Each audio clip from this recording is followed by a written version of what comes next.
Thank you for joining us for Richemont's half-year results presentation for the period ended 30th September 2023. Here with us today are Johann Rupert, Chairman, Jérôme Lambert, Group Chief Executive Officer, Burkhard Grund, Group Chief Finance Officer, Cyril Vigneron, Cartier Chief Executive Officer, and James Fraser, Investor Relations Executive. We would like to remind you that the company announcement and results presentation can be downloaded from richemont.com and that the replay of this audio webcast will be available on our website today at 3 p.m. Geneva time. Before we begin, please take note of our disclaimer regarding forward-looking statements in our ad hoc announcement and on slide 2 of our presentation. Turning now to the presentation, Burkhard will begin by discussing key highlights and group sales. I will then provide further detail on the performance of our maisons. Finally, Burkhard will take you through the financials and offer some concluding remarks. This presentation will then be followed by a Q&A session. Burkhard, over to you. Thank you, Sophie. Good morning to everyone listening, and thank you for joining us today. During the first half of the year, we faced growing headwinds, including an uncertain macroeconomic and political environment, unfavorable foreign currency movements, and demanding comparatives. We nonetheless achieved double-digit sales growth for the 6-month period ended September 2023 for our continuing operations, with an increase of 12% at constant exchange rates and 6% at actual exchange rates. Operating profit of 2.7 billion euros was 2% lower over the prior year period, leading to an operating margin of 26%, a 210 basis points reduction compared with a year ago. Excluding the significant negative foreign currency impact, both operating profit and the resulting operating margin rose at constant exchange rates, as we will see on the next slide. Profit from continuing operations at 2.2 billion euros was 3% higher than in the prior year period. Cash flow from operating activities remained solid at 1.7 billion euros. Our net cash position was strong at 5.8 billion euros, taking into consideration the recent 2.1 billion euro dividend cash payment that was approved by shareholders at the 2023 AGM in September. Please remember that our net cash position excludes 0.7 billion euros of YNAP's net overdraft classified as liabilities held for sale. The double-digit half-year sales increase at constant exchange rates reflected a very strong first quarter and softer second quarter, up 5% at constant exchange rates, highlighting the resilience of our maisons in a challenging environment. Q2 sales were impacted by organic growth softening to high single-digit in Asia-Pacific and decreasing by 1% in Europe. At actual exchange rates, the second quarter sales were down 2%. Half-year sales growth was led by the jewelry maisons and the retail channel. The strongest regional growth was in Asia-Pacific, fueled by the removal of COVID-related restrictions at the start of the year and the related resumption of travel by the Chinese clientele. Unfavorable foreign currency movements have also adversely impacted the gross and operating margins. The reported gross margin was 68.2% compared to the 69.9% margin at constant exchange rates. Operating profit from continuing operations of 2.7 billion euros was 2% down at actual exchange rates, but 15% up at constant exchange rates. At constant exchange rates, the operating margin rose by circa 90 basis points to 28.5% compared to the prior year period. Jewelry maisons showed their continued leadership in the industry during the period, increasing sales by double digits and recording a strong operating margin of 35.5%. During the period, Richemont strengthened its corporate governance with the appointment of 2 new board members, Fiona Druckenmiller and Bram Schott, as well as 2 new SEC members, Boet Brinkgreve and Sven Grundmann. It also released its ESG report in accordance with GRI standards. Let me now discuss the group sales performance in more detail, first by region and then by distribution channel.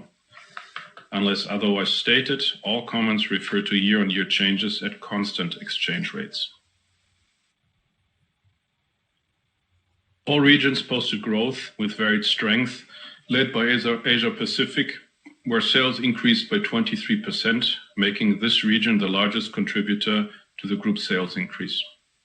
Sales softened to high single digits in the second quarter on the back of less favorable comparatives. The half-year regional performance was driven by a 34% sales increase in Mainland China, Hong Kong and Macau combined, following the removal of COVID-related restrictions at the beginning of the year, increasing travel flows across these three markets, combined with favorable comparatives. Locations in the region that also showed strong growth included Taiwan, Thailand, and Australia, while other locations had varied and somewhat more muted performances. Overall, Asia Pacific represented our largest region with 42% of group sales, up from 39% in the first half of last year. European sales increased by mid-single digits, driven by the resilience of domestic demand and tourist spending, largely from American, Middle Eastern, and more recently, Chinese clients. During the second quarter, sales were broadly flat, reflecting lower spend from the American and Middle Eastern clientele. Sales in Europe represented 22% of group sales, in line with H1 of 2023. Notable regional performances came from France, Italy, and Switzerland. Sales in the Americas were softer at reported rates and broadly in line with the prior year period at constant exchange rates on demanding comparatives, with an improvement during the second quarter. Americans continued to spend abroad, mostly in Europe, though to a lesser extent than in the prior year period, partly due to the weakening of the US dollar-euro exchange rate, which was at parity a year ago. The Americas made up 21% of group sales, almost on par with Europe. Strong growth continued in Japan and the Middle East and Africa, sustained by the strength of tourism in Japan, particularly from the Chinese clientele, and good support from both domestic and tourist spending in the Middle East and Africa. Combined, these two regions comprise 15% of group sales, broadly in line with the prior year period. Let us now turn to sales by clientele in the directly operated stores of most of our maisons. This will give you an indication of the magnitude of sales growth. Starting with the mainland Chinese clientele, you can see demand was strong in the first half of the year, with sales up by circa 50% over the prior year period and about 22% and 48% on a 2- and 4-year comparison basis. In short, sales with the mainland Chinese clientele are well above the pre-COVID levels. There was softer demand from the American clientele in this first half, with sales up around 3%, recording nonetheless very strong rates on a 2- and 4-year stack of around +40% and +140% respectively.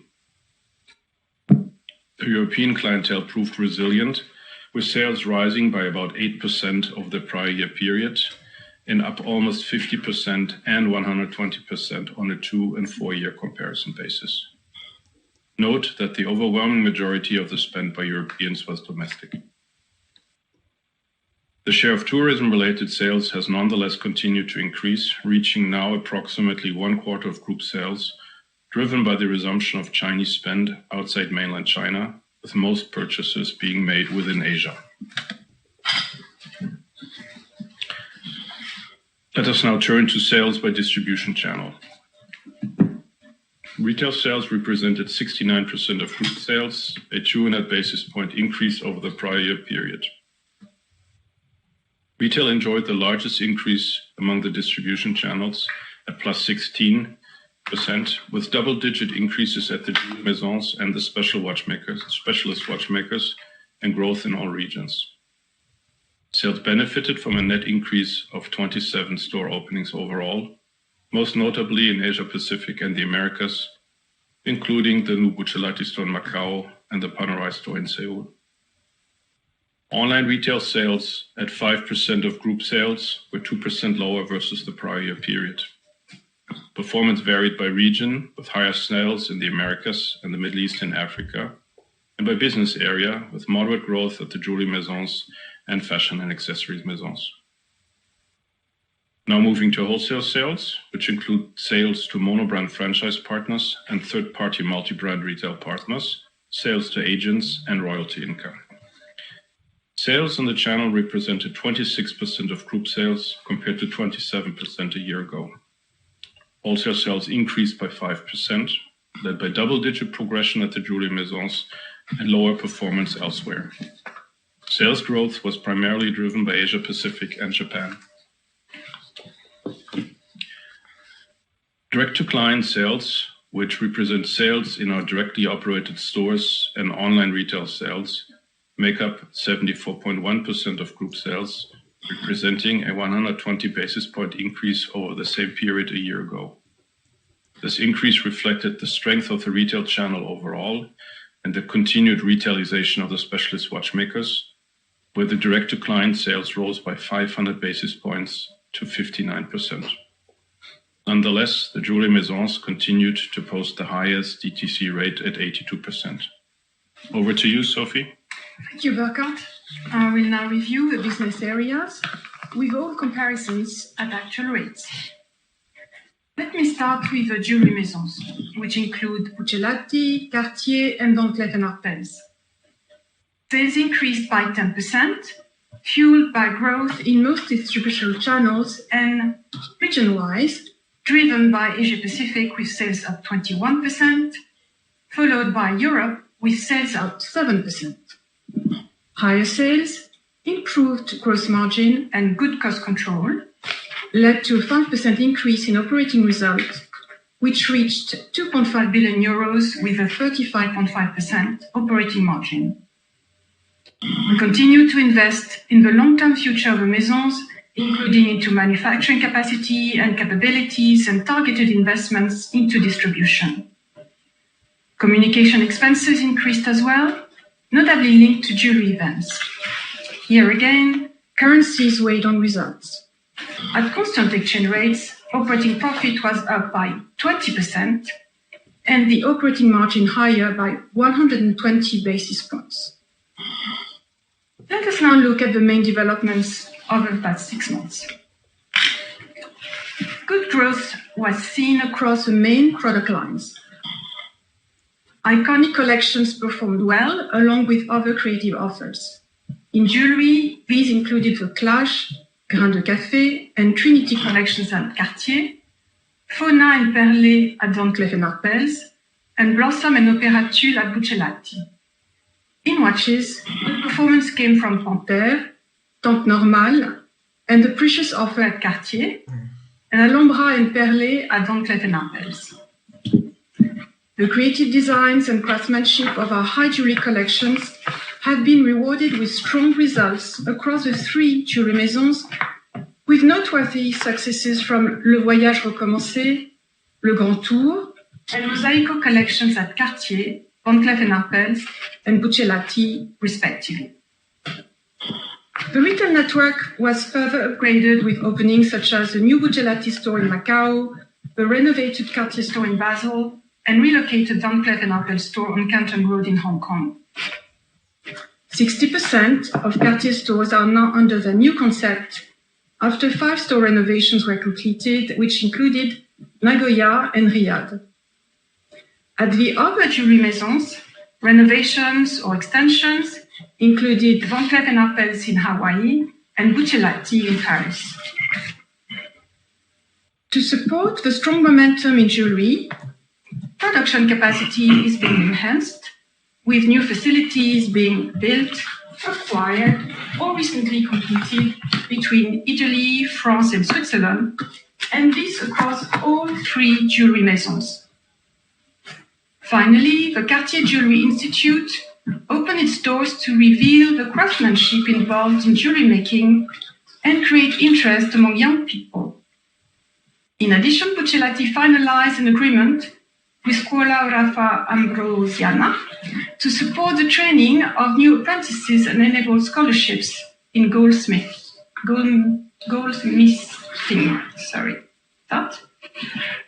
Let us now review our specialist watchmakers, where sales were 3% lower than the prior year period, reflecting lower sales in the Americas, only partially offset by growth in Japan and the Middle East and Africa. Worth noting is the performance of the retail channel, which grew by high single digits and mitigated lower sales in the wholesale and online retail channels. As a result, retail penetration has increased to 57% of sales. Subdued sales, a strong Swiss franc, and the internalization of stores impacted the operating result, which amounted to 391 million euros and generated a 19.7% operating margin. At constant rates, the operating profit and operating margin were down by 1% and 100 basis points, respectively. Iconic collections delivered a good performance, including from the overseas and traditional collections at Vacheron Constantin, Reverso and Rendezvous at Jaeger-LeCoultre, Pilot's watches at IWC, Polo at Piaget, and Lange 1 at Lange & Söhne. The level of direct-to-client sales continued to increase, rising by circa 500 basis points to reach 59% of sales, providing the opportunity for an enhanced client experience and improved understanding of our clients' needs. During the period, focus continued on store internalization and enhancing store productivity. New store openings took place mostly in China and the US, including a relocated Panerai flagship store on Madison Avenue in New York and a new Piaget store in Sydney. The last 6 months saw 2 innovative initiatives to preserve and pass on heritage, craftsmanship, and creativity. Vacheron Constantin and the Metropolitan Museum of Art in New York announced a partnership to develop a series of projects designed to showcase their respective rich heritages and ability to keep cultural legacies alive for future generations. Jaeger-LeCoultre and Michelangelo Foundation completed an inaugural edition of the Homo Faber Fellowship with a masterclass in creativity certified by ESSEC Business School, to be followed by a residential placement in the workshop of a master. Let us move to the other business area, comprising the fashion and accessories maisons, Watchfinder and Compagnie, and the group's watch component manufacturing and real estate activities. Sales for the business area overall were 1% down over the prior year period, and broadly in line with the prior year for the fashion and accessories maisons, with notable growth at Alabba, Delvaux, and Peter Millar, and mid-single-digit growth in the retail channel. There was subdued growth to muted declines across the business area's main regions, which included the Americas, Asia-Pacific, and Europe. Nonetheless, direct-to-client sales continued to progress, increasing slightly to 56%, driven by higher retail sales. Overall, the other business area reported an operating loss of 6 million euros, while the fashion and accessories maisons reporting an operating profit of 25 million euros, driven by continued focus on creativity and cost control. The operating margin at the F&A maisons amounted to 2.1%. Sales grew across most of our F&A maisons, with a noteworthy performance from leather goods during the period, notably Ballet Flats and Minaudière Coeur at Alabba, the Brillant at Delvaux, Extreme 3.0 and Sartorial at Montblanc, and the G.1112 sneakers at G4. Strong momentum was recorded at Alabba, Delvaux, and Peter Millar, supported by the strength of their new and existing collections. Select network expansion initiatives included openings focused on Asia-Pacific and the Middle East, such as the IFS shopping mall Chloé store in Changsha and the Delvaux store in Riyadh Kingdom Center Mall. Finally, Watchfinder launched a third-party marketplace in the United Kingdom in April, expanding the product offer through carefully selected professional sellers. This concludes the review of the first half performance of each business area. Burkhard, over to you. Thank you, Sophie. Let me walk you through the rest of the P&L, starting with gross profit. Gross profit increased by 5% to 7 billion euros and represented 68.2% of sales, compared with 68.9% a year ago. At constant exchange rates and compared to the reported H124 number, gross margin was 170 basis points higher at 69.9%. Gross margin was impacted by increased production costs driven by inflation on raw materials and salary increases compounded by the impact of adverse foreign exchange movements on sales. Those negatives were partly offset by higher production volume and price increases, as well as favorable channel, maison, and geographical mix effects. Let us now look at net operating expenses, which rose by 9% compared to the prior year period at actual exchange rates and by 13% at constant exchange rates. These increases are well above the 6% increase in sales at actual rates, but broadly in line with the 12% sales growth at constant exchange rates. Selling and distribution expenses increased by 9% at actual exchange rates and by 14% at constant exchange rates, primarily reflecting strong retail sales, larger retail operations, in addition to inflation-driven operating cost increases.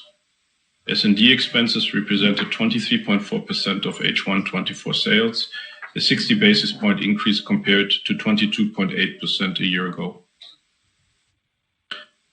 Communication expenses were up by 9% over the prior year period at actual exchange rates and by 13% at constant exchange rates, as the Maisons continued to invest in communication to support sales growth, primarily at the jewelry Maisons and notably for high jewelry events. As a percentage of sales, communication spend was 8.6%, slightly higher than in the prior year period. Fulfillment expenses, that is the cost of fulfilling online orders from our Maisons and Watchfinder, were in line with the prior year period at actual exchange rates. Fulfillment expenses represented 1% of group sales. Administrative expenses, which are primarily incurred in Swiss francs, were 16% higher than in the prior year period at actual and constant exchange rates and amounted to 8.9% of sales. Growth was largely driven by higher IT expenses and salary increases. Overall, net operating expenses amounted to 42.2% of group sales. This resulted in an operating profit of 2.7 billion euros, 2% down compared to the prior year period, leading to a 26% operating margin compared to 28.1% a year ago. Profitability was significantly impacted by negative foreign exchange movements during the period, as we just saw, impacting by 300 basis points both gross margin and operating expenses combined, and as recapped in the current slide. In short, at constant exchange rates, operating profit grew by 15% and the operating margin improved by 90 basis points to 28.5%, compared to a 27.6% operating margin at constant exchange rates in the prior year period. Net finance costs eased to 52 million euros for the first half of the year. The 150 million euro improvement was mainly driven by three main items. First, fair value adjustments decreased by 136 million euros, reflecting reduced fair value losses on the group's investments in externally managed bond funds and money market funds. Secondly, there was a 63 million euro positive reversal in the net financial income line. These positive elements partially mitigated the net foreign exchange impact of 38 million euros on monetary items and hedging activities compared to the prior year period. Sales under discontinued operations, which consists of YNAP, were down by 13% during the period, impacted by the challenging environment for multi-brand retailers. Factoring in the 527 million euro further revaluation of YNAP's net assets to fair value, the operating result from discontinued operations translated into a 603 million euro loss. As announced on the 23rd of October, we have received all necessary approvals from the various regulatory authorities to enable the progression towards completion of stage 1 of the deal. We will touch on that later. Profit for the period from continuing operations increased by 3% to 2.2 billion euros, leading to a 21.1% profit margin from continuing operations. Our effective tax rate for the first half of the financial year from continuing operations was 18%. This is an organic rate for Richemont, and it is in line with our expectations for the full year, absent any special unforeseen items occurring in the second half of the year, and within our projected 18 to 21% range. Cash flow generated from operating activities was 126 million euros higher than the prior year period, at 1.7 billion euros, reflecting slightly reduced operating profit from operating activities, more than offset by lower investments in working capital. Let us now turn to our gross capital expenditure. Investments totaled 378 million euros, broadly in line with the prior year period. At 3.3% of sales, capital expenditure was slightly less than the 3.5% in the prior year period. 47% of gross capital expenditure related to point-of-sales investments, mostly renovations and relocations of directly operated stores. New store openings include Van Cleef & Arpels in Barcelona and IWC in Berlin. Relocations and renovations included, again, Van Cleef & Arpels in US Costa Mesa, Cartier in Bangkok, and Vacheron Constantin on Rodeo Drive. Manufacturing spend was broadly stable at 20% of overall capex and mostly related to the jewelry maisons. Other investments made up 33% of capex and predominantly comprised IT investments. Let us now turn to free cash flow. Free cash inflow of 866 million euros was 58 million euros higher than in the prior year period. The improvement reflected higher cash flow from operating activities, partly offset by higher net acquisitions of other non-current assets and higher lease payments. Our balance sheet remains solid. Shareholders' equity accounts for 46% of the total. Net cash amounted to 5,785 million euros on 30th of September 2023, a 764 million euro decrease compared to the 31st of March 2023, which is more than explained by the 2,072 million euro dividend cash outflow. The dividend payment reflects an ordinary dividend of 2.5 Swiss francs per A share, plus a special dividend of 1 Swiss franc per A share, which were both approved by shareholders at the AGM in September.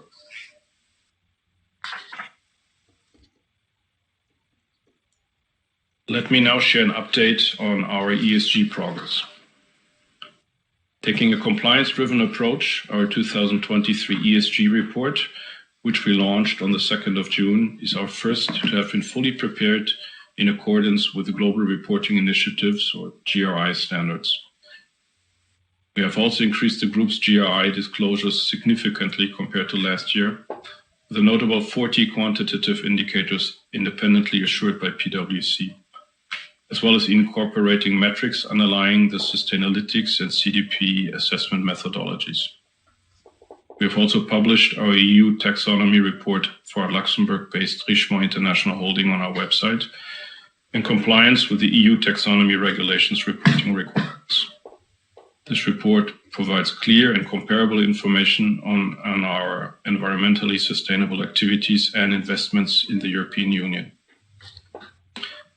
As mentioned in May, we have now extended our Speak Up platform to external stakeholders to allow them to voice their concerns and contribute to Richemont's ongoing commitment to transparency and ethical conduct.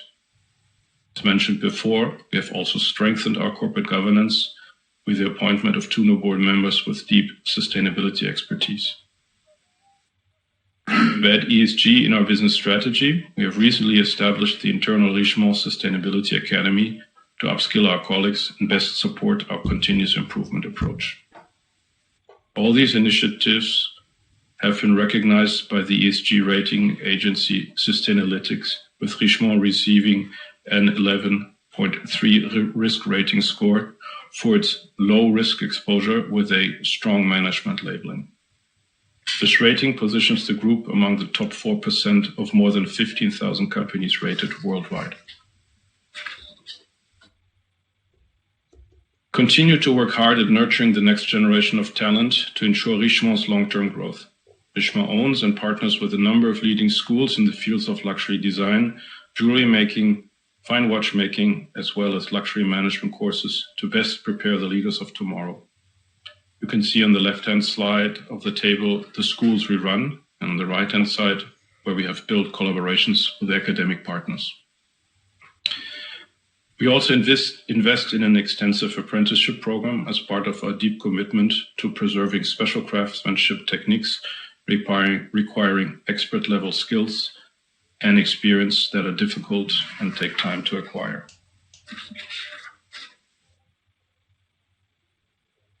Let us now move to the agreement with Farfetch and Alabba to sell them 47.5% and 3.2% respectively of YNAP share capital, for which all regulatory clearances have been obtained.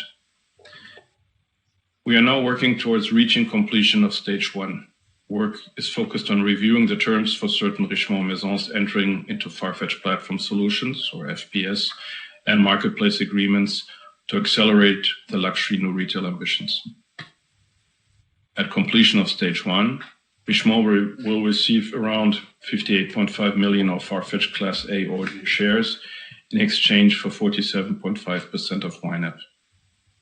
On the 5th anniversary of completion, Richemont will also receive the equivalent of $250 million in Farfetch Class A ordinary shares, based on the then current Farfetch share price. Alabba, via Symphony Global, will acquire a 3.2% stake in YNAP, such that Richemont's holding in YNAP will be reduced to 49.3%. Our financial commitment towards YNAP is to deliver YNAP free of financial debt and with cash of $445 million.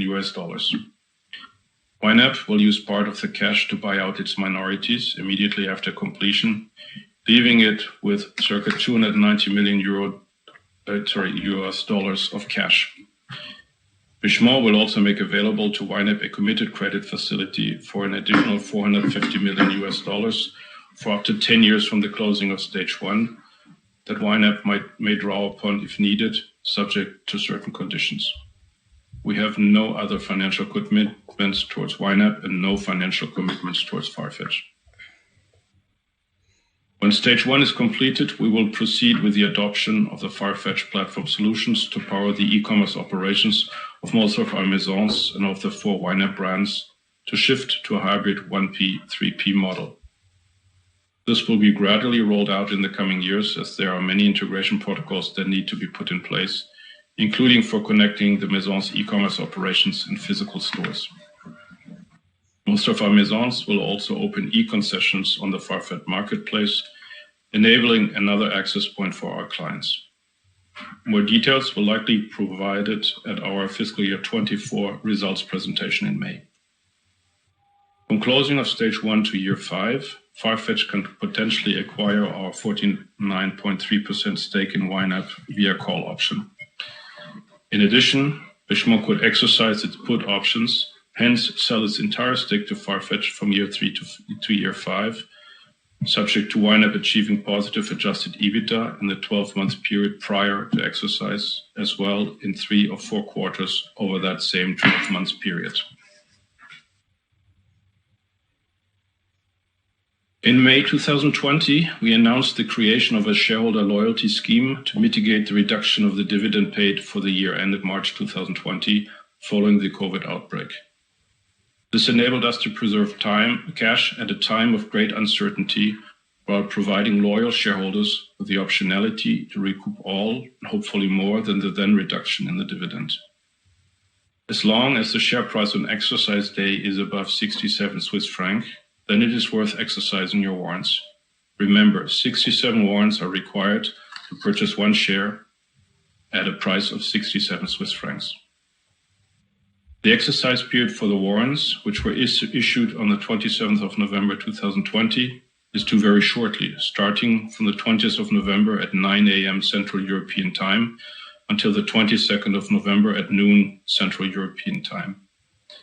Be aware, however, that South African holders who hold their A warrants through central depository participants will need to ensure their CSDPs, submit exercise declarations between 9 a.m. South African Standard Time on the 17th of November and 12 noon South African Standard Times on the 21st of November latest.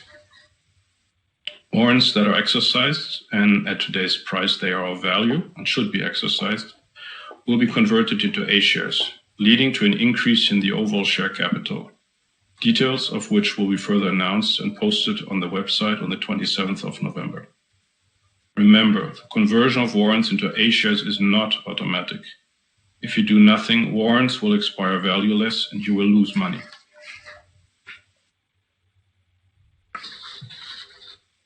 Before turning over to the Q&A, I would like to summarize and offer some concluding remarks.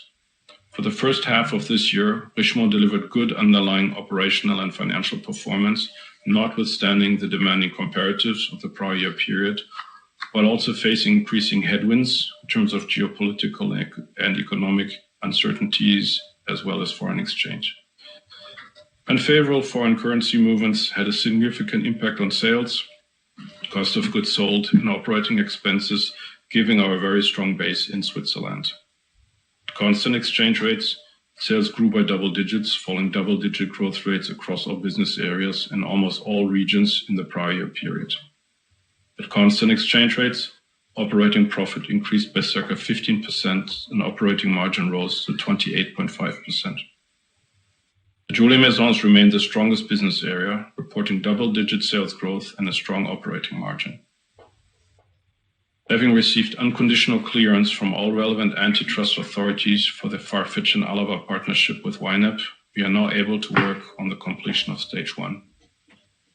In conclusion, our robust net cash position enables us to continue investing into our Maisons and seize opportunities, notably in manufacturing and distribution, to support long-term growth.